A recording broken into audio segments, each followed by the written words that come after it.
Well, I was invited.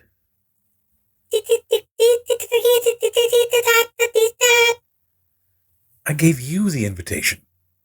Now, hold on a second. Hey there. Welcome to the Nerdy Photographer Podcast. I'm your host, Casey Fatchett. If you've never listened to the show before, welcome. I hope you'll subscribe while you're here. If you're a returning listener, keep up the good work. In addition to providing entertaining and informative photography-related info, I also go on adventures with the crew of the Starship Fibonacci. Right now, I'm trying to get into a meeting that I was invited to about compensation standards for future gigs the crew and I will be working on. Speaking of getting into the room where decisions are made, on this episode of the show, Karen Williams, also known as the Black Visual Queen, returns to talk to us about getting in the room and staying there. She's got a new book out about the photography hustle. And we're going to get into how you stay in front of mind for people who are making decisions about hiring you. All that after the break. Okay, well then go get your supervisor. Do you have your own website? Are you tired of dealing with slow loading pages and poor support from your current web hosting company? Consider switching to SiteGround, the top rated web hosting company that provides 24/7 support and super fast hosting speeds. SiteGround's platform is built on the premium Google Cloud infrastructure, ensuring top reliability, security, and speed for your website. Their fast network and storage provide optimal site speed and a high level of redundancy, so you can trust that your website will be up and running smoothly at all times. With SiteGround's ultra-fast server setup, your pages will load 30% faster on average, giving your visitors a better user experience and improving your website's SEO.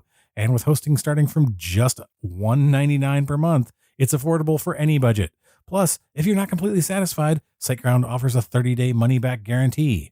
Don't suffer with a terrible web hosting company any longer. Make the switch to SiteGround and experience top-level support, super fast hosting, and a reliable, secure platform for your website.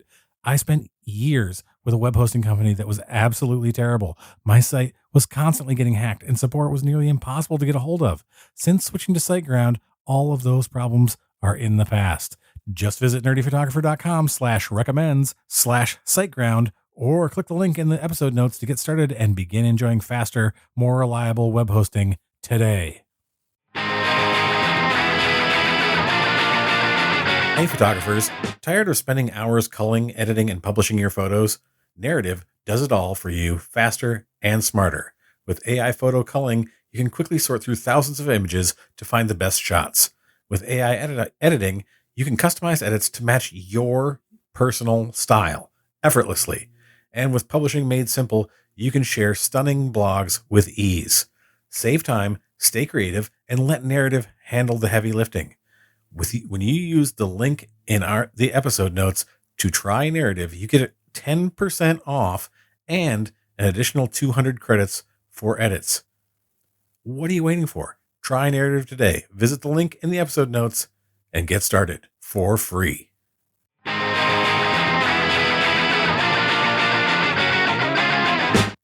Hello, you're listening to the Nerdy Photographer Podcast. I'm your host, Casey Fatchett, and we're welcoming back today Karen Williams. Karen, thanks for coming back on the show. Well, thank you for having me back. I'm so excited. Again, I love what you do. And I'm happy to be back now when we were kind of talking about the first time I was around. The book. Yeah. It's here. Yeah, the book has arrived. Before we get into that, though, I'm going to roll the dice breaker and get us started. It's a 14, and that means, okay, dream dinner party guest list, dead or alive, anybody. Who are you inviting? We'll max out at 4. Okay. I would love to have, for the photography side, Gordon Parks.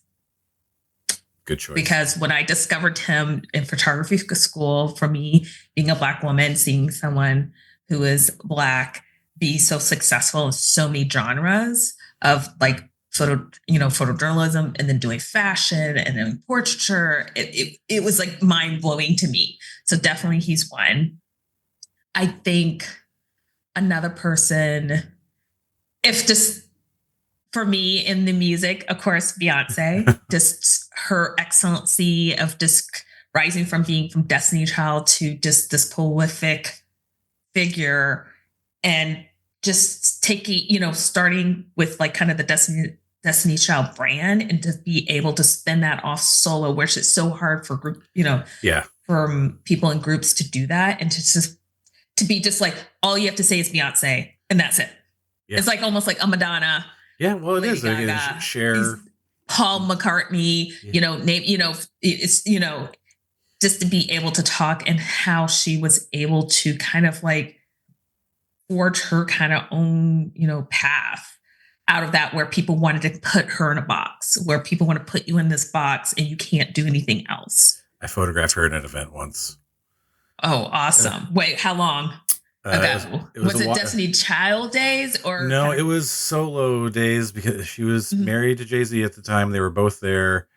They have 2 monolithic security guards who like walk with them everywhere. I mean, seriously, these guys are like 6'8" to 6'10", and they're huge, and they will step.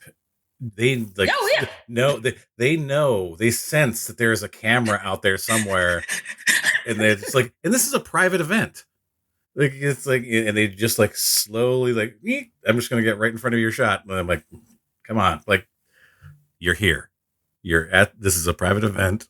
Like, but she's very specific about controlling her image. And, the publication I was working for, we're promoting this event. It's a very big art event.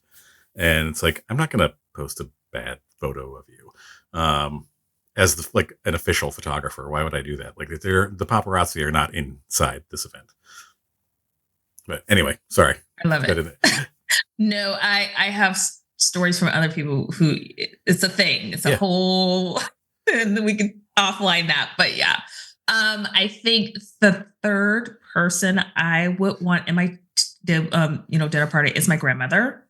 She's no longer here, like for a few, for like about 7 years, and I feel like I was lucky enough, like later in life, before she died, I really appreciate everything she did, like coming from, the Great Depression, like in those eras of she was like an amazing artist. Like she could sew, she played the organ in church, she could paint, she could just do all these things that, when I was like growing up, coming over to my grandma's house during summer break, and I would be like, yeah, whoever, just, to be able to talk to her again and really just lean on her wisdom, and just of making do of what she had, and just being creative in so many different facets of her life. And I think the fourth person I would want to have over is Barack Obama, being the first, Black president, and the toll that took on him, and just really understanding, the pressures of being the first at something when that hasn't been, and how you have the weight, unfortunately, of like an entire race in a sense. Yeah. To represent. Yep. But also try to be authentically yourself at the same time, and that balance. Yeah. Striking that balance between the two, and trying to, like you said, the pressure to represent and be responsible in a way. Like you're carrying, it's not hard enough to be the president. It's also like you're carrying this huge additional weight of being, the first representative of your race to like hold the office. There's an interesting thing you said about your grandma. I made this week. My birthday was this last week, and I had to put together a slideshow for a get together of these photos of me as a kid. And I was looking at all these costumes that I had, and I realized my mother made them all by hand, because we didn't have a lot of money, but she sewed all the stuff. Like there's like a musketeer costume that I was wearing, like it's down to like cape, vest. I had a hat with a feather in it and everything. And I'm like, and people were like, where'd you get these costumes? And I was like, my mom made all of them. It just like astounded me. Like she would find a pattern and just make stuff. And she was extremely creative. And like she would, even in like later years, she was like she would make her own cards. She was like into like stamping and creating cards. This photo project that I'm working on right now, I found all this film in their house when after they passed Mhm. away, and I've been using it for this project. And I went to get one of the roles developed because I did, and I like said, I'm like, I don't remember what was on this roll because I had it just like Mhm. in with my rolls to be developed, and it came back and it was all photos that my mother had taken Oh my gosh. of Love like it. from like our house where I grew up in the winter because she would take those pictures and she would cut them out and do things with them and put them on cards. She'd get them printed like these trees like covered in snow, and she'd like use them to like make her cards and things like that. So it's like, just this really wonderful, like there's just like this connection there to like the creativity of, previous generation. And this is why I love when I go to craft museums or just museums and I see old things done, back in the day because Yeah. of the craftsmanship of you had to use what you had to use, sometimes, and just how well made it was that it's still around. Woodworking. That is That is still around. I miss that those days. yeah. Like I'm half like, what is it? What do they call us? Like I'm a millennial, but I'm kind of an exennial because I'm in that Zennial. phase of I know analog, but then I was part of analog and then digital. Yeah. So I remember the days of you didn't have Google. You went to the encyclopedia or the dictionary, or if you wanted to know something, you had to go into the library and look it up versus like now where I was just having a conversation with my mama the other day of like, you just Google everything. It's like, oh, with the big craze right now with the eaglets and all that stuff. Like, Yeah. how old do they before they get the white? Oh, just Google it. Yeah. Or what about this? Or Google it or YouTube it. Yeah. If I don't, and I kind of just miss those days of when like our parents' generations and before them, they had to make do with what they had, right, in a sense. There's and you get creative and there was an appreciation for people for that made handmade cards and took the time to sew and all that for expertise. So I just love that expertise in general. Yeah. Like people exactly and like the Google and learning skills. I always tell my my niece and nephews and people are like, what Google was when I was growing up? It was a set of encyclopedias. Yes. And you had to update them. Yeah. Well, I mean, I think we had 2 sets total, like from in my childhood. And again, this is a whole other thing. Like when going through my parents' house, I found like, because I would read the encyclopedia to like learn stuff. And my wife always makes fun of like your encyclopedic knowledge of things. I'm like, yes, but it's like rooted in like it is a knowledge of it in that sense that is also like rooted in a certain time period because it's when those books were written. So I know like some things probably have changed over time, but it's I found all of these like little slips of paper that I had put in there to mark spots where I had read stuff or found something very interesting in the encyclopedia. I was like, oh, we got to come back to this. Yeah, just like the knowledge that it required. And woodworking is one of the ones that always blows my mind. If you go to Europe or somewhere and you see like how they like the stuff that was built like hundreds and hundreds of years ago, and like it's still like this piece of furniture is still so solid, like that it's just incredible. And you're thinking like, like if I buy something today, like how long is it going to last? And there is a shop it was like 2021 when I was in San Francisco at the time and my parents came to visit and it was finally California was open. And I was like, I wanted to take a trip up north in Eureka. I believe it's called Blue Ox, and Eric, they had a show on the Discovery Channel or Max, whatever that is. But it is literally still a working wood mill where they still use the same tools like from like the 1800 and stuff to do like real craft of different like banisters and like home, all that. And it was so amazing of like, they're still, and even the younger generations of learning glass making and all that. Like it was all set up on this kind of like farmland. It's crazy. So it does exist. And I visited one and it was just, again, I loved it because it's just the skill and time you have to put into mastering things. Yeah. Just years ago, I was doing real estate photography in New York City, and there was a guy who had completely. This is before the sort of flipping craze. He didn't flip it; he did it for himself.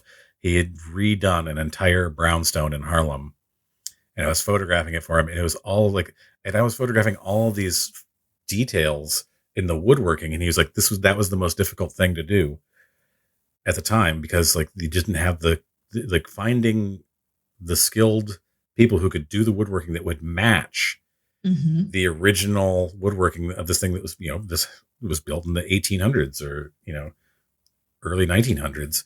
And it's 100 years old. And like people didn't have, like, there wasn't a wide number of people who had the skill set to do that sort of thing. I feel like we're getting off topic on like the photography stuff, but it is like the thing about like you're learning these skills and applying them. Like, this is what sets you apart from the rest of the people. I brought it back around. 100%. I brought it back. I did. I was thinking the same thing with the mastery. That's what I always tell photographers. Once you learn something, you just don't stop. You have to continue to gain new skills, to continue to develop your craft. You never stop learning. To stay on top, as kind of like what you're seeing with AI. And I saw this really great take on it with, what photographers are like, oh my God, it's going to take over the world. And it's like, it's not going to take over the world in a sense. How I approach it is like what happened with this kind of new AI boom. I think what's causing people panic, because I always say, remember, we've been using AI technically. Yes. Photoshop. Yeah. Google search. Oh, yeah. I have Grammarly, right? Yeah. But now all of a sudden, everyone now can use AI in a sense. Now it's like it's like accessible, right? It's not just for the few. It's not for the people who learned it, right? And I tell photographers, the only photographers that have to worry about AI are the photographers who are mid and below. Yeah. Because people will come to you. If they look at your work, they work on their site, they look on your website, and they say, oh, I could just put it in the AI generator and I can get a better picture from that. And then that's what they're going to do. Yeah. The people who are who have mastered their craft, there's an artistry there. You see the skill level, the talent level. Trust me, they are still getting hired. People are still willing to pay, but they're paying now for people which is good. I kind of like AI that's came in, because it's like pushing away all the fakers, all the people who want to just stay in like the mid, like I don't want to make waves. It's elevating people who have that expertise, who can deliver art practically to them. Yeah. And people are willing now to pay for that. When photography came, people thought, okay, painting, it's going away. No, they just shifted. They just went into different directions of like things that, instead of maybe photorealistic kind of paintings, they went into more abstract. They went into more, modernism, or sorry, more modern, times of it, or pop art. Like they just pivoted. Yeah. People still pay for painting still, because again, people who are really skilled, and you see that talent level, people are still paying for that. I think that the thing you're going to see is that it's like what you said. It's the mm-hmm. lower end of the market is going to be affected by it most, because it's going to be people. Mm-hmm. It's going to be people who are not interested in spending the money on having someone do it. Like mm-hmm. they just want, oh well, I can spend $5 or whatever, or do it myself with AI. Like mm-hmm. Like they are not. That is not a good client to have. Exactly. Because so you need to elevate yourself above like that client level. Like I tell people, like there was when the headshot thing, like it's been around for a while. Like oh, take 15 pictures of yourself with your cell phone and send it to us, and we'll make you a series of headshots, whatever. And I'm like, I can pick them out. I know a AI headshot when I look at it. I'm like, mm-hmm. That's not a real photo. Even the really good ones, it's like, if you like look at it and you're like, that's not real. And I also like, when I tell people who are coming in, like when I'm pitching myself, and I'm like, you don't want AI, because you want people to see who you really are. You want to see a really good photo of you, not like some computer generated image, what the computer thinks you should look like. Because when if they actually meet you and you don't look like yourself, they're not going to trust you. Your credibility has gone out the window. And some people are like, it doesn't matter for my LinkedIn profile photo or whatever. And I'm like, okay, well, that's that's your prerogative. But yes, I having that skill level and setting yourself apart puts you above that sort of conversation. Now I won't poo-poo AI as kind of like when we were going transitioning from film and digital, that I think there's going to be a space where artists, and you see it kind of a little bit now, of artists taking AI and really making it an art form for themselves, but everyone's going to know that isn't like that's AI. I think where you get in trouble is you're trying to pass AI as real and you're not admitting it, because Yeah. you look at the trend right now going on of people make an action figure of myself. Yeah. People love it, but they know that that's AI, and Right. they don't mind that because like, oh, that's just cute. But when you're kind of being a company or brand and you're hiring a photographer and you're like trying to sneak, okay, we're just going to do some AI and no one's going to notice, Yeah. and then you get caught, that's And we're going to take where somebody you're going to else's get into work issues and here. creating variations of somebody else's like work. Exactly. I follow a number of people both on Threads and Instagram who are like very active in like the community. Like, you're taking my there was a photographer, I can't remember her name right now, but she's like, they took a photo. I had taken it like and posted it today, and the next day somebody was already posting variations of it that they had created with AI. There was another one who was like he's a wildlife and landscape photographer, and he had taken a photo of a polar bear underneath the aurora borealis, and it's a real photo. But then he said, like, here's this account that's an AI account that had like they post a carousel of 15 similar photos, and they're like trying to pass them off as, oh, we took these photos, like where they had used his picture. And he's like, yeah, this is like, but that's the thing that we like. I think that it is a tool. Yes. And like you said, we've been using it for a while. It's been in Photoshop. I'm like, Sarah, I'm sorry. What do you think like the healing brush and the remove brush in Photoshop are? Like retouching, photo retouching. Yeah, there's a lot of stuff in Photoshop just as it wasn't labeled as AI, but it was machine learning things that they've been using. And there are things like AI culling. Like, I'm like, yes, take this part of my job that I like. I don't want to spend hours going through all these photos. Give me a first pass and make my culling process down to less than an hour. Those sorts of things I think are very good, and it's a good use of the tool, I think. And how I use it kind of day to day in my job and stuff like that, or just previous jobs, is like, okay, we would make a mood board, right? Like through Pinterest, or you could just tear out and you could paste and cut. It's nice to be like, I can just put a prompt in and say, this is the kind of set that I'm looking for. And it can create an idea that I can hand to like a set designer that can do the practical application. That just saves time. Like you said, I'm using it as a tool. I'm using it to help me with ideas, or like I need to come up with a topic, come up with ideas for this topic, like talking points or something. Right. It's a good jumping off point. But the thing is, now you need to still put in work, because I think what gravitate people to AI real quickly, they just thought, oh, this is just a shortcut, and I don't have to think anymore, and I don't have to put effort in anymore. And it's like, no, it's as good as even using AI, you still have to learn the skill of input, of like getting what you're putting into it to make it actually, work for you. You know what I mean? Streamline for you. So you still got to put in work. Yeah. If you really want it to really capitalize on all the capabilities of it. Yeah. You still got to do work. Yeah. It's like, and sometimes I will use it for things like you said, like I'm creating an outline of something. I'm like, here are the points that I really want to hit.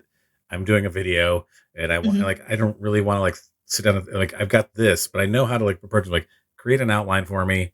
And then I'm going to fill it in later, because it's like, and then I'll go through and add myself in there and like adjust things appropriately. I'm not like saying, hey, write this for me.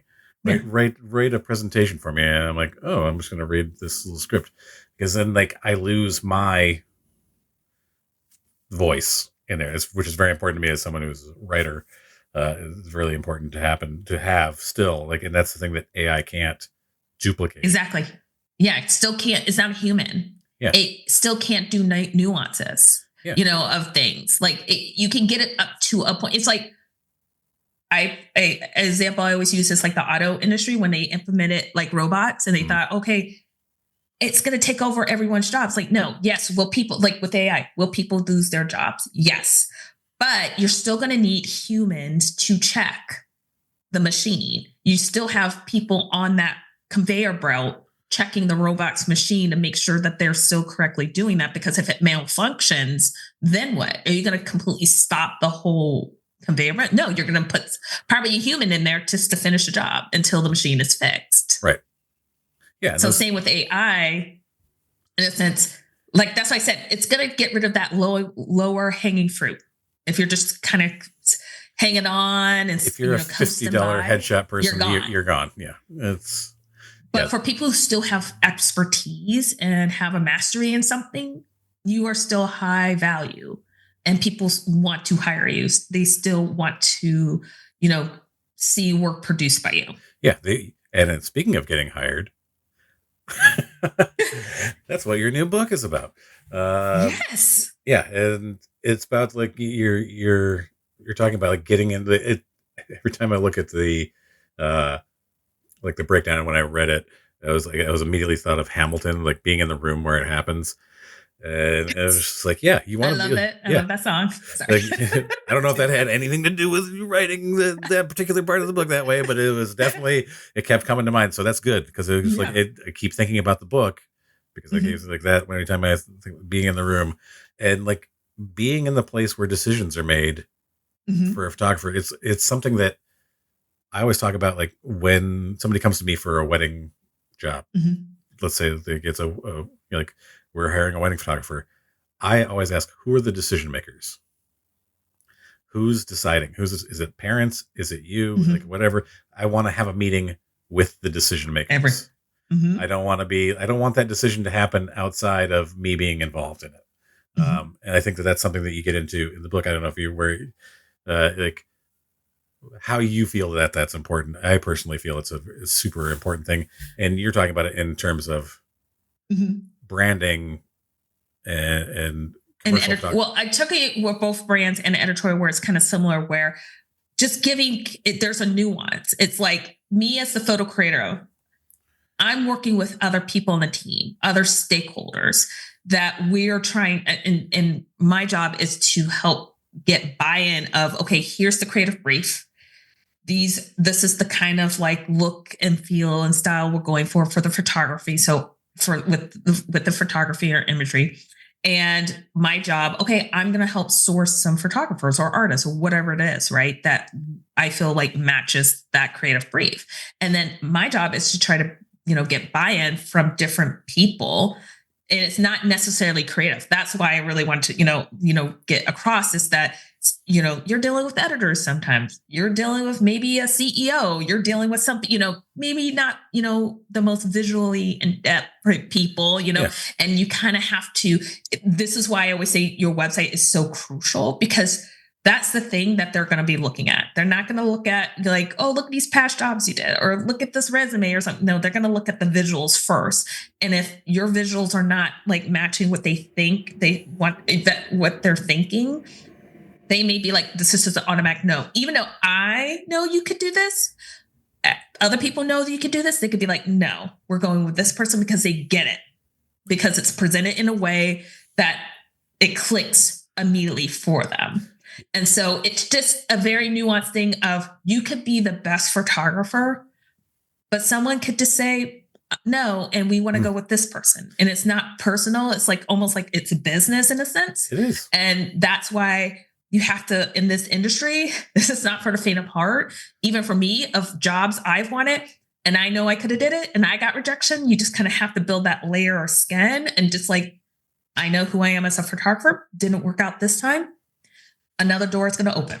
Yeah, I think it's one of those things that we've dealt with a lot, going back to even the early days of this podcast. There's the most quote unquote successful photographers are not always necessarily the most talented photographically, but they are very good at presenting their work and themselves and bridging that gap from the creative to the non-creative in a way that like makes the non-creative person understand the value that they bring. Like But I would say, sorry, I did not mean to interrupt, but I was saying when you're saying yes, they may get in the door and they do the job. But if they do not deliver, I will say 99% of the time, you're not going to see them working that again. Because like I said, you have to be able to deliver. You may be a smooth talker. You may be able to, wine and dine and get yourself into the room and get the job. But if you don't deliver, 99% of the time, you're not going to get hired. I completely agree. What I'm talking about is people who are of an equal level. Yeah. Like basically, you're good. You don't have to be excellent. You're good and you deliver a good product. And you are able to, you're going to work a lot more if you're able to bridge that more than somebody who's amazing and does incredible work and can't communicate that or can't, make them understand the values they bring or what they bring to the project. You're just you're not going to beat the person who is super good at marketing themselves and and communicating, and that sort of thing, and being and influencing the decision makers in such a way as to make them want to. It sounds car salesman-y, but make them want to buy into you, make the purchase of your skill in the whole thing. But it's not. No, I 100% agree. Yeah, but it's not that salesy. There's always people think it's kind of dirty salesy. It's you are convincing them to how you can solve a problem for them. Because that's what I always say, make it easy on our side. When you're coming and trying to pitch, it's what's going through my source. So we're looking at your site and we're like, okay, are you worth it in a sense of okay, I see it. Okay, it matches up. You're a portrait photographer. I see portraits, not wedding, not dogs, not, it makes sense. Then when you pitch, I always say, answering those questions like who, what, where, why. And most importantly, why should we care? Right. And it's being able to articulate your value and the service and the problem to solve. That's going to make my life easier. That's going to make the company's life easier, the team's life easier. You're 100% correct on that. Yeah. It's just I think that when we talk about delivering a good product, I talk to people about corporate photography, and they'll be like, oh, why can't, and see this somewhat younger than me. I'm not going to say young, but younger than me photographers are well, how do I get corporate jobs? And I'm well, the thing is, it's very difficult because when they hire somebody who produces a quality level of work, they stick with that person for a long time. So you're waiting for that job to open up again. First of all, that's the problem. But you have to show them that they can trust you to deliver a quality product on time. What you are giving them visually lives up to the level of professionalism that they were going to put these photos out there, because you can't walk in there and you were saying before, if you're not good at this, you can't walk into a corporate headshot session and be fiddling around with your lights for 45 minutes. You have to, it has to be ready when you might get 2 minutes with the CEO. If you're taking an executive portrait, you don't know how long you get time with them. You can't be sitting there going oh wait, I think I need to, you need to have a skill level that is matches or exceeds what they're looking for, or else you're not going to get hired again. And kind of the bounce off of that of being the psychology of human nature of once we've worked with someone. And again, I have to break myself up the habit of you work with photographers and they understand what you want and need. And you just you can just talk shorthand to them versus okay, let's bring in a new photographer. And then now we got to talk longhand because we got to go through all the process where it's 5:00 and I'm about to PM and I'm about to leave work and this photo shoot drops on my desk and I need someone to shoot it in 2 days. I'm I don't need to think. I'm this is a portrait. Hey, I'm going to reach out to those photographers who are, just human nature, who already know the deal, has a contract signed, hey, take care of it. Again, I have to break myself or catch myself and be okay, no, I really do want to broaden and use new photographers. So just for photographers, understand that sometimes, creatives, they like what they like in a sense, and they have their rosters and it's hard to break through. But I was It's never like, there's always hope. That's why I say, if you continue to mark yourself, pitch yourself, make it relevant to who you're pitching. One of these days, maybe their top photographer, I'm on vacation. Yeah. Boom, that's your time to get in. And like you said, show what you got, deliver, and then boom, you're in the Rolodex. Right. You have to capitalize when you get the opportunity. Otherwise, because they are sometimes, it's like you said, it's hard to break through and to get in. How to get in the room? What would you suggest? What are your suggestions for people who are like trying to get over that hump? Because I know for me, one of the things I tend to be, might not guess it from the show, but I am a bit introverted, and it can be hard to introduce myself to new people, and in such a way as to like pitch myself. So what would you suggest that people keep in mind when they're going out there and they're approaching someone that they don't have a connection with already, and like want to like kind of get your foot in the door, and not necessarily you're trying to get the job, but like just introduce yourself and get them to like see who you are. Well, first, kind of going back before you even get to that step, I kind of, in my book, I harpen of, and when I coach and mentor, I always say, first, understand your why, know what you want to be doing specifically. So for example, I'm a food photographer and I want to shoot for Taco Bell. Make sure when someone's looking at your website, it makes sense. Oh, look, you're a food photographer. Oh, look, I see tacos. And you'd be surprised. I've worked with photographers and they say, I want to work for like Taco Bell or something. And I'm like looking, it's like, oh, beautiful food photography. Where's tacos? Where's nachos? Where's enchiladas? You know what I mean? Make sure that whoever first because if you know your why and like, I want to be a food photographer and I want to hit these brands, do the research to first understand what the brands are putting out there, who's shooting for those brands, what are the kind of imagery they would be looking for, because that's going to make a good connection. Because then you understand when you're researching who are working at the brand. Do I have any connections or networks? But if you're cold emailing, at least you understand kind of the assignment of, okay, I'm emailing Taco Bell, my website. Okay, I know this is things that they'd be looking for. So they'll be like, ooh, First, when you're pitching, make it relevant, short, sweet, answering those who, what, where, why. But I always say, trying to get into that door, you got to network. And I worked with a lot of introverts, and there's different ways to do it. I always first say, you can always send those leave behind, or, send those kind of postcards, like figure out where people are at, and like, okay, send them a card or send them an email, right? And always leave a call to action. Say, hey, if you have 15 minutes, because usually people have 15 minutes somewhere in their day, just like hop on a video chat, or if they are close by or you're in the same city, maybe like it's a coffee or something like that. But another thing I've been emphasizing is going to portfolio reviews, get a face, put a face to the name. Right. So people get their vibes. Networking events. Also, I know if I always encourage, like, if you're not a part of a photo association, I highly encourage for photographers to join one for many different reasons, but that's another way you can network with other photographers. But then they host events sometimes that are just specific to that organization, like portfolio reviews, where it's closed just to the members. And that's another way to, get, to meet people and to introduce yourself. Right. Because and I always say, approach it of, it's not me, give me a job. You are making a connection.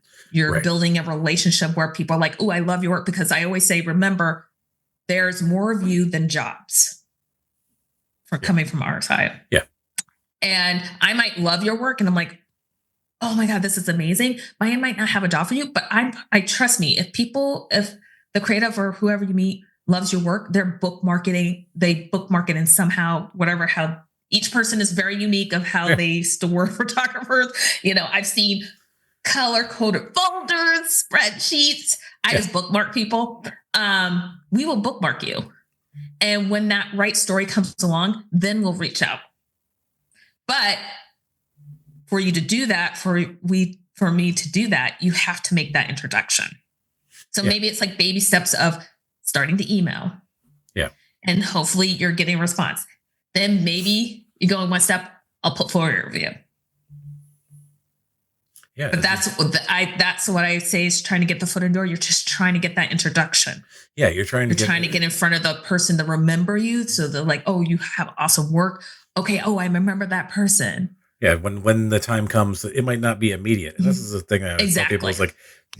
is like, it is being at front of mind for the decision-making person at the time that they need what you provide. It's not necessarily about like showing up and being there, like going like, hey, this is me and you're going to hire me right now. And it's maintaining that relationship and trying to stay at the front of somebody's like thoughts, not like right at the front, but like enough, like you're not so far back that they don't remember you, or it doesn't click when they think, oh, I need somebody who can do X. And Karen does X. Like that's the thing. Like they immediately, so that when they think of that, they go, oh, Karen is the person who does, because you have stayed in touch enough. Exactly. And you remind them what you do, so that and that's the thing, and you are providing something for them. It's not always just like, hey, can you hire me? That's the thing that I had a discussion with a friend a number of years back, and he's like, man, the one thing they never teach you in school is that networking is about the relationship. Yep. It's not about getting all the phone numbers or getting all of the email addresses or getting all the people to follow you on social media. It's about having a relationship with that person so that you are both providing something for each other. Like, I am providing the photo editor with the look and the photos that fit this particular project. You are providing me with a gig, so that when like that is the give and take, and you are staying there and like to know, so that they know when the moment arrives, you are the person I want to hire. And I always say for photographers, always keep in mind, every photographer success is different and path is different, where there's photographers who grind it out for years and years and then they hit it, and then they're like I always say the circle. Right. And then they're getting constant work. And then there's some that are just plucked out of obscurity. They just happen to be at the right place, right time. They shot the cover or something, and then they blown up, right? Just always keep in mind that, like I said, it's not taught in school of you're going to have to market. Even if you're introverted or extroverted, you're going to always have to market. And when you're first starting out, you're marketing way more because you got to get on people's radar. And the goal is you're getting to the point where you are in so many people's radars and you start working that once you have a consistent work, you don't have to market as much as you did when you started, right? Because people know you, like people are referring you. Because I always say that's the ultimate goal with the networking and, doing awesome jobs. It's like you want to get into that referral network with other photo editors, because we have our boards, our secret boards. And you might be like, I'm in Miami and I need a portrait photographer. And I'll, put it on a board and it's like, this is the kind of style I'm looking for, that I'm going for. And, people will be like, oh, have you worked with this person? Da, da, da, da, blah, blah, blah. Right. Yeah. And so that's what you ultimately were trying to do as a photographer. You were to kind of get into that referral kind of network, so then you still have to market, because even the top photographers with agents and all that stuff who are the top of the top, they are still marketing. They are still coming and asking for meetings with, photo and creative directors. They are still doing that. They're still keeping their touch points like, hey, I'm still here, to keep on top of mind. That's the goal with marketing. It's just to keep on top of mind without, going overboard. Yeah, without oversaturating. You send an email every day. No. Don't stalk. Don't follow everything. You know what I mean? You know what I mean? It's like, there's a point, but you do it, you have this cadence and you have a strategic strategy where you're just trying to stay top of mind. So when someone drops and say, oh, I'm not available. Oh, I remember Dave. He just emailed me like 2 days ago saying he's here at this, location. And, oh, let me reach out and see would he like to take this job? Yeah. That's the thing. It's like, I always tell people like, to have like not a schedule, but like, check in every, couple months, every 3 months or whatever it is, just so that you're like, hey, how's it going? Like you said before, can we get coffee? Can we do whatever? Like, do you have that time in your schedule to just like let me buy you a coffee. Let's spend Mhm. 10 minutes together. Whatever. I don't drink coffee. You know, I made like so many connections Tea, with, whatever, yeah. you But know. the thing is, like, I was like Yeah. this, you know, in my introverted self years and years ago as a wedding photographer, I went through this list of like, of event planners. Mhm. And the thing was, I chose the people. Like, this is the other thing. Like, you can't just like massively, like, when you send out these mass things to everybody, because I get them all the time. I get emails from people who want to be like a second shooter or associate for me, and they'll send in like, I'm like, there's a list of 50 photographers emails in the two line. Like you didn't even BCC us, and it's just Mhm. like, well, you know, why do you want to work with me? Like, what is it about me, my work that makes you want to work with me? So it's like, if you're sending that sort of thing out, like, you're not going to get the response that you want. You need to be You're selective. preaching. Yeah. You're preaching to me. Like I write in the book, it's like, think about, like, remember, we are human. And like, if you're not getting responses or you're not thinking, remember, the creative world is shrinking and shrinking by the day.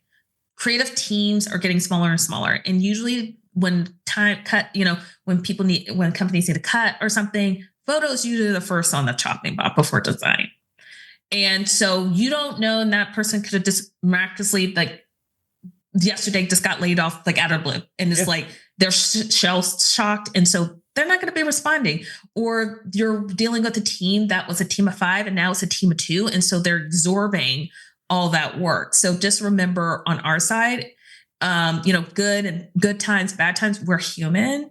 And that when you're sending those emails, again, everyone gets those junk mails, dear sir, ma'am. Yeah. Do you Or no respond to name, no those? name whatsoever. You know what I mean? Or like, Yeah. say Mr. Karen William, like, Yeah. How many do you respond to those? Miss or Mrs. That's that why. Casey gets? That's just like, people don't like, I got a website. It's got my picture on it. And especially when you are asking things in an email that this is easily findable. Yeah. Via Google search, via a website. Yeah. That's why, like, in the book, I have, like, kind of a structure of, like, you need to be specific of when you're reaching out, because again, remember, you get a letter from someone who's like, I remember the day you were wearing this, and again, you don't have to be that detailed, but it shows that you genuinely care, in a sense. Now, you could have did a surface level Google search and like, oh, I found this thing and I'm just right. We don't know that, but at least there's a level that you did something beyond just a generic, I'm a photographer, hire me. Yeah. Goodbye. Yeah. You have to like do focus. Okay. I'm going to do exactly what I'm trying to like impart to the people who are listening. Focus your efforts. Yes. Because if you're just trying to throw this gigantic net out into the ocean, imagine that the net like has the same number of strings, no matter what the size. Mm-hmm. If you're trying to cover the whole ocean, there's a lot of holes and people like things gonna like get through. But if you concentrate your efforts on a smaller area, mm-hmm. you're more likely to catch something. And it's the way of being specific to like a person. Mm-hmm. Like when you might have a boilerplate email that you use, but mm-hmm. there are parts of it that you customize for the person that you are contacting. Yes.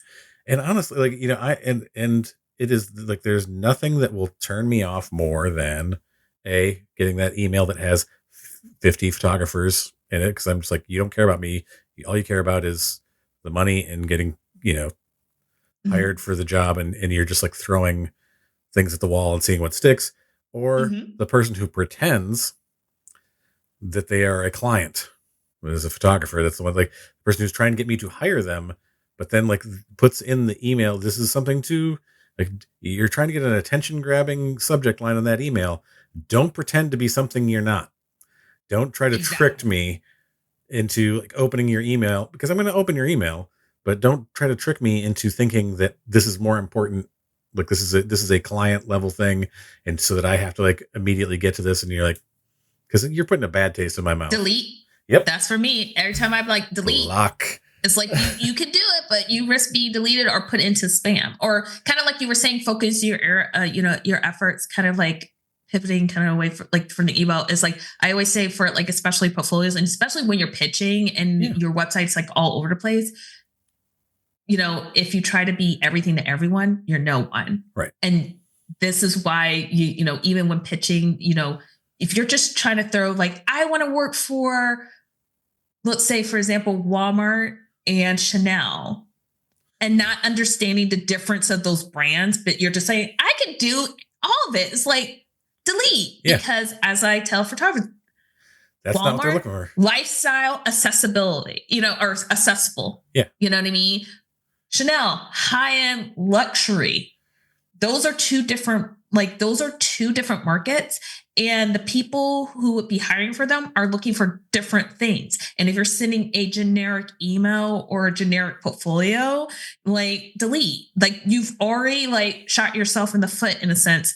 And you only have one first impression. Right. And it's not that you can't overcome like a bad like first impression, but it's going to be very hard when you come back around and like, I got my act together, when they're like, can I trust you? Because I have, those are those lingering thoughts. And I always say, the more money something like we're spending on a shoot or like for a what, you're going to get real picky. Yeah. Credibility of like, can you, the credibility of like who you're going to, like, I'm going to go with someone who I know can do the job. We've worked with them. They understand our brand versus someone who, I remember when that first email, don't think I forgot. Yeah. And then like, I know you have nice work now, but I can't, am I going to put you on this like 7-figure job? Like, no.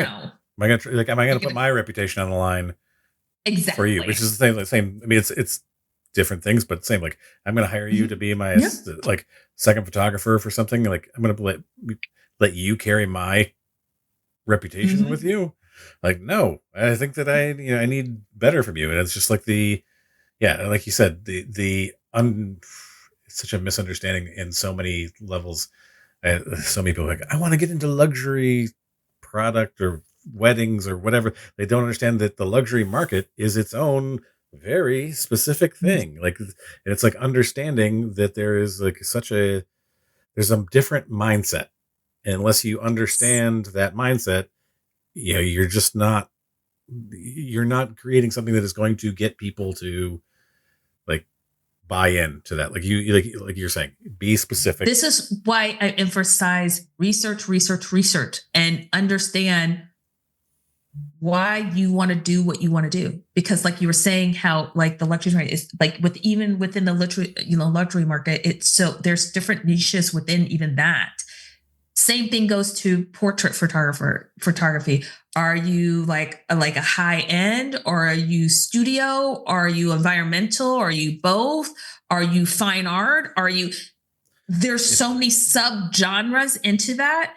I think a lot of photographers, like I said, like with schools, they'll teach you the techniques. You learn the history if you go to school, or if you're self-taught, you'll find someone and you kind of will mimic the style. But a lot of photographers need to start understanding who are you as, an artist and your unique visual eye, and understand exactly what you want to do and first master that. Because a pushback I'll get from photographers, but I want to shoot all this stuff. And I'm like, I'm not saying you can't, if you're a portrait photographer, you can't shoot food or still life and all that. But I'm saying first you need a master, let's say portrait photographer. That's what drives you. Master that. And you will see other photographers, what they do such a good job. They are known for their visual eye and their aesthetic. And it's not just putting a filter. It's not color settings. They can see the light. They can see the subject. They can see the shapes and all that before you're putting all the cherry on the top kind of things aesthetic wise on it. They've honed who they are visually. Then they'll pivot and be like, okay, well, how do I apply this to still life? And let me master that of my look. And so that's why there's a consistency when you see people do multiple things. Right. There's a difference versus someone who I've seen where it's like, okay, portrait is your jam. Why are you putting this still life where this, and even you're saying this is not good? And coming back to me saying, well, someone said I needed to have all this because I'm like, well, that person just gave you bad advice, because I could be like, ooh, I really love your portraiture. But then I'm coming to your still life and I'm like, ugh, you're giving me pause right now because there's not a consistency through that. Right. And can I trust you to deliver? It's always that thing of trust. Like you were saying, you're not going to put, your reputation, like our reputation. I've been bamboozled where I saw a website and I thought, okay, this is great. And then we went to Yeah. the shoot and everything. It just, Yeah. As it starts to fall, you it start to just see brings the up holes. memories. Yeah. And because Trauma.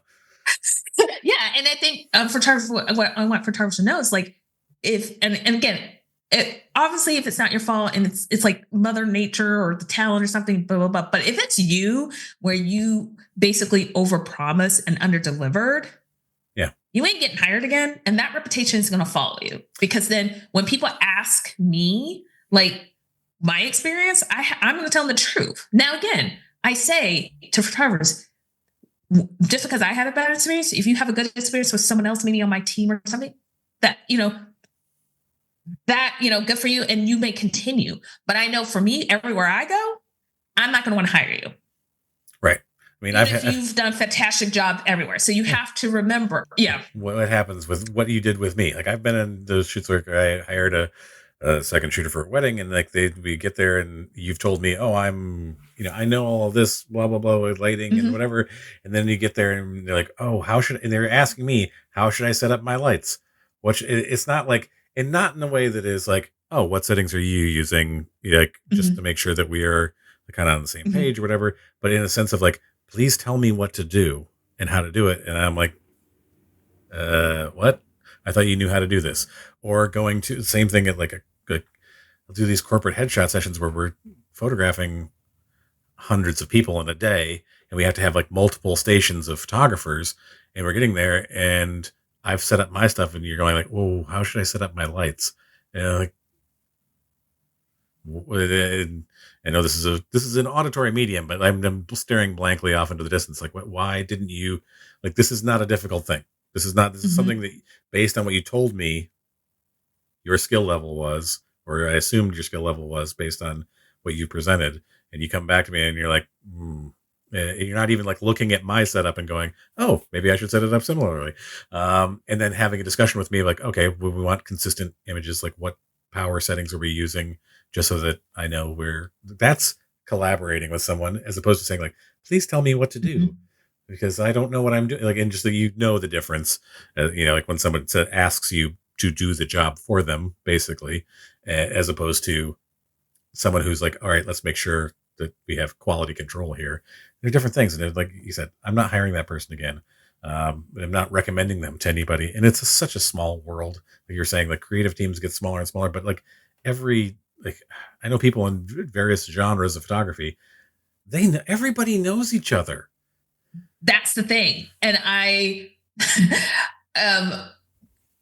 talking about like, not delivering, and kind of like on the other side of the coin of when like a photographer like wants to go on a tirade on like social about like this client or this thing, and I'm like, here's the thing. I say about, look, you can speak your piece. It is the United States. You can say whatever you want.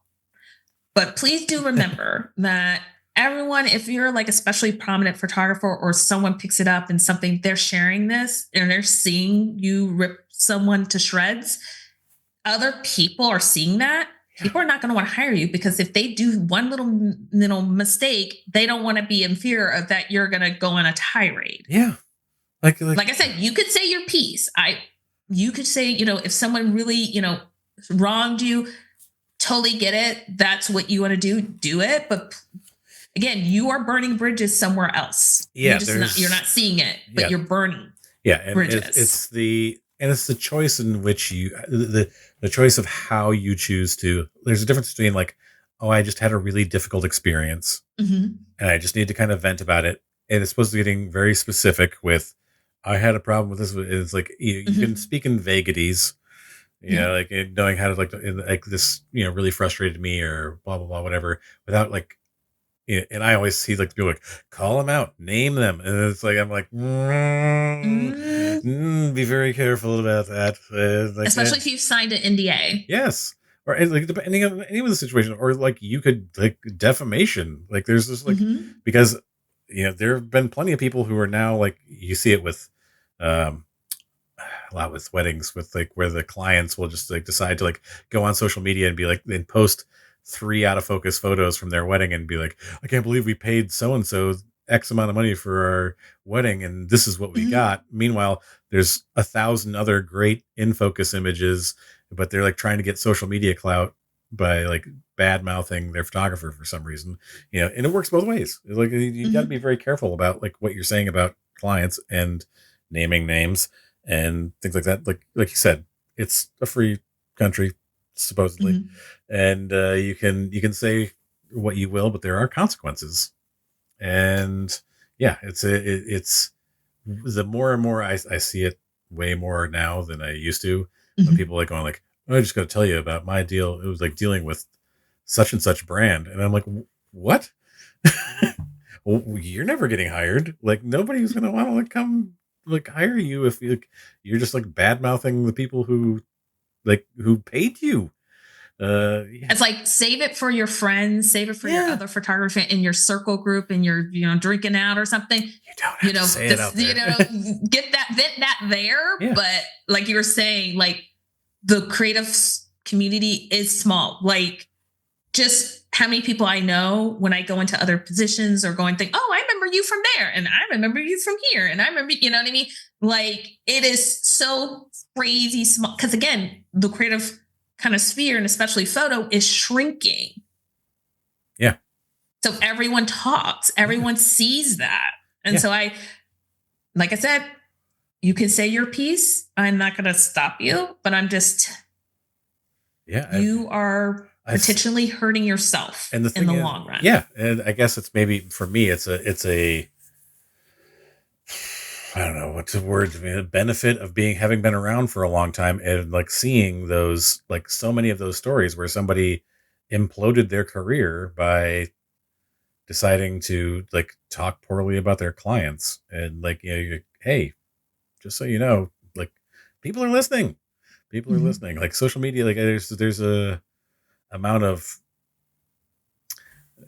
this is something that's kind of different but like way people deal with like bad reviews, like if your client says something, Mhm. like a client posts something on somewhere, like your how you respond to that tells people, respond professionally, say Mhm. like, hey, would love to have a conversation with you about how we can like rectify the situation, or like, let's talk about it. I'll send you an email or whatever, as Mhm. opposed to like, well, you know what happened when we were like trying to like push it off on them. Like everybody who now reads that is going to side with the person who like wrote the bad review because you are coming in there with this very aggressive defensive nature.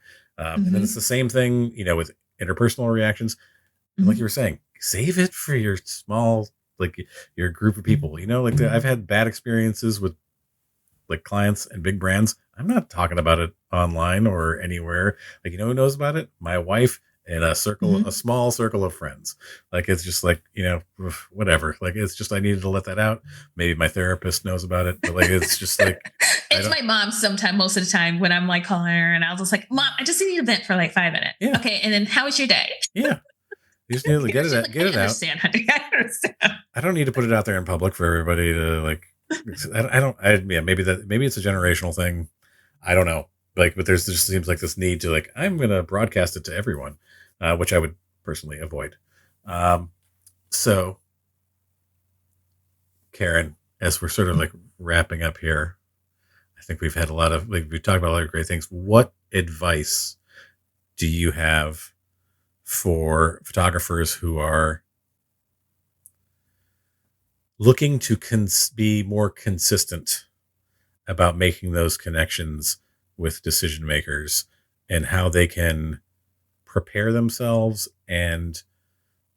uh, and in their actions, how when they get an opportunity? I would say first, make sure you're in the right mindset and understanding, marketing and networking and making connections can feel scary. And especially if you're introverted, but understanding that, we are human on our side. So it's not like we're these evil overlords and we're gonna, you're not allowed into the gate, blah, blah, blah. No, we're human, just like you. And get in the mindset of you're making a connection. You're trying to make a human connection. You have a gift. I always say, by not doing this and trying to put yourself out there, you are limiting, your service to someone who may actually need what you have to offer that only you can do. You have a gift.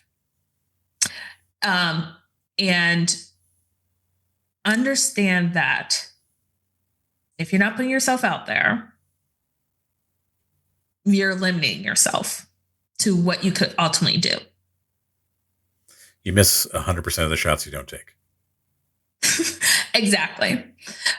But when you're starting to reach out, I always say if you have a good foundation of understanding what you want to be doing, what kind of work you want to be trying to do, coming up with the strategy of like, okay, here's a list of people working at these top brands I'm like really dying to work for, or publications.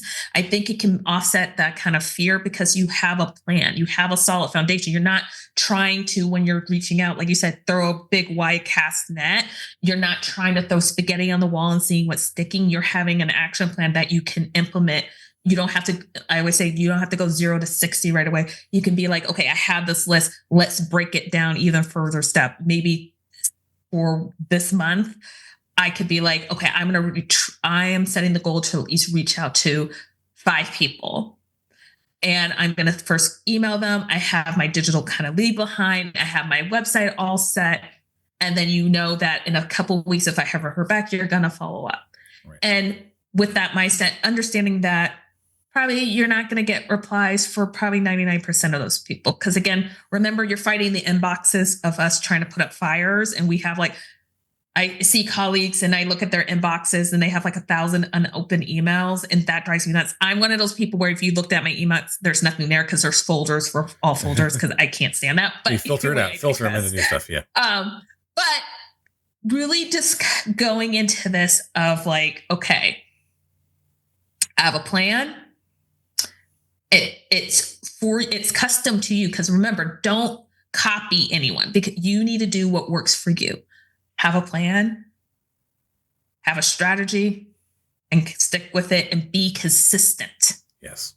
And remember, it's all about the connection. You may get a job right off the bat, you may not, but your goal when you're reaching out, again, it's just you are articulating the value you have to add to that brand to make it easier. Repetition. That's the thing. It's it is the number of people need to keep, you might not have an immediate feedback or immediate gratification of getting the job, but you are being consistent. Mm-hmm. Your messaging is consistent.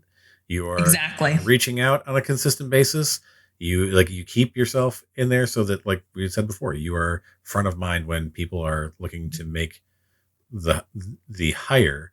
But it's also the matter of to go back to something else you were saying, knowing why you're doing this or what you're trying to do. If you can't articulate both verbally and visually what you are trying to do, how do you expect people to understand and make the decision to hire you?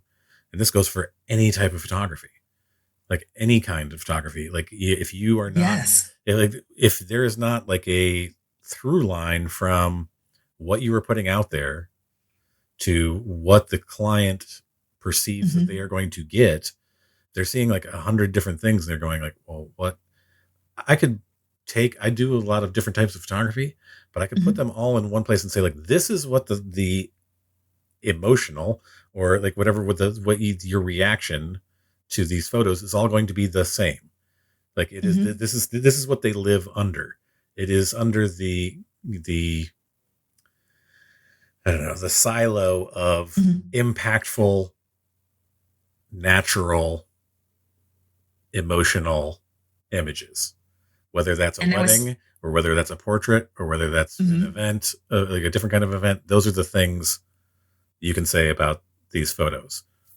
I would just add to that as you just want to make it easy for the person to make the connection of what you're saying and what I'm seeing in your portfolio, and not have any type of disconnect in that kind of cycle. So it's like you said, remaining consistent and being kind and not being aggressive. Yes. Being patient. Patience is a virtue.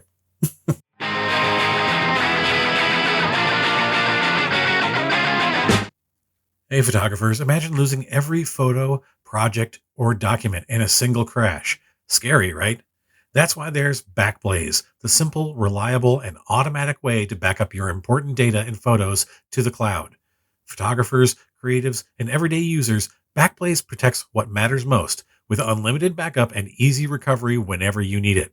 I use Backblaze as part of my workflow to back up my most recent shoots until they're delivered to my clients, my most important business photos and documents as well, and all of my personal photos and videos. It's just $9 a month or $99 a year for unlimited data backup from one computer with 1 year version history and access to your data from anywhere. Crashes happen. With Backblaze, your files are safe, secure, and just a click away. Start your backup today at nerdyphotographer.com/recommends/backblaze or click the link in the episode notes, because peace of mind is priceless.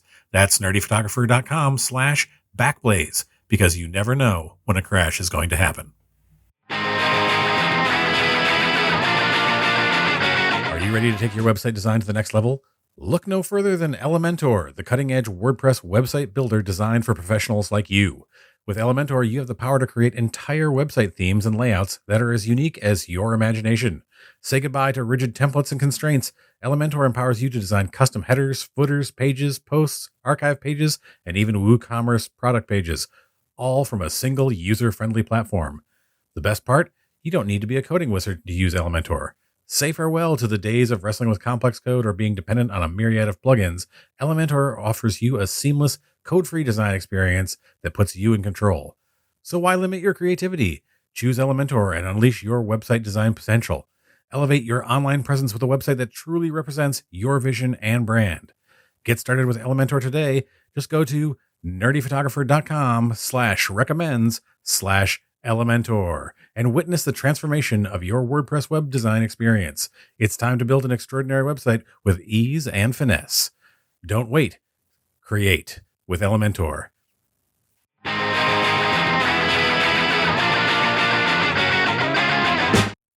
Hey, hey, hey! And now for my favorite part of the show. What's that say? Useless information.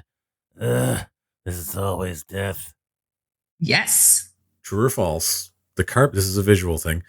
The carpet in Sid's house, the neighbor, in Toy Story, is based on the carpet from Alfred Hitchcock's Psycho. True or false? True? False. But it is based on the carpet from The Shining. But it makes sense, though. Yeah. Okay, now it does, because when the when they were riding up, riding on the yeah, now it makes sense. Completely makes sense. I love that movie so much. Yeah, totally homage to The Shining. Karen, which I did not know. Thank you. Yeah, you're welcome. Again, the encyclopedic knowledge is there. Karen, where can people find you? Where can they get your book? You can get my book everywhere where it's sold digitally. Amazon, bookshop.org, Mango Publishing, my publisher. You can go to my website, Black Digital Queen. There's a link there where you can purchase my book. Yes, it's just nice to have it out in the world, photographers, and let me know what you think. And if you love it, or even if you didn't love it, leave me a review, because that helps me so much. So I appreciate everyone who purchased the book or who's going to purchase the book. And thank you so much for having me here again on your podcast. You're welcome, Karen. It's always a pleasure to have you. You're welcome back anytime.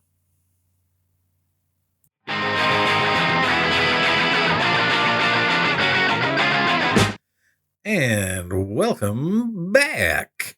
Thanks to Karen Williams for coming back on the show. You can find links in the episode notes to her new book, as well as her socials and her website. She is always dishing out the knowledge for photographers. While you're in the following people who dish out knowledge mood, subscribe to this show and follow along with us on the socials at The Nerdy Photo. That's at The Nerdy Photo. No underscores, dots, or dashes on Instagram, Blue Sky, Threads, TikTok, and Reddit. That's at The Nerdy Photo. There's a lot of stuff that goes on between episodes on the socials. I'm telling you. So my invite checks out? Excellent.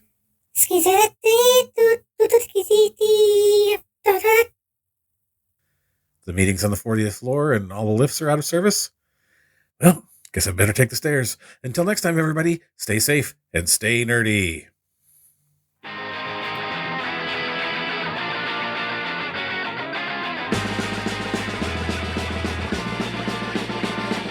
Who's that coming back to town? You better start listening. Who's your heart been beating about? You better listen.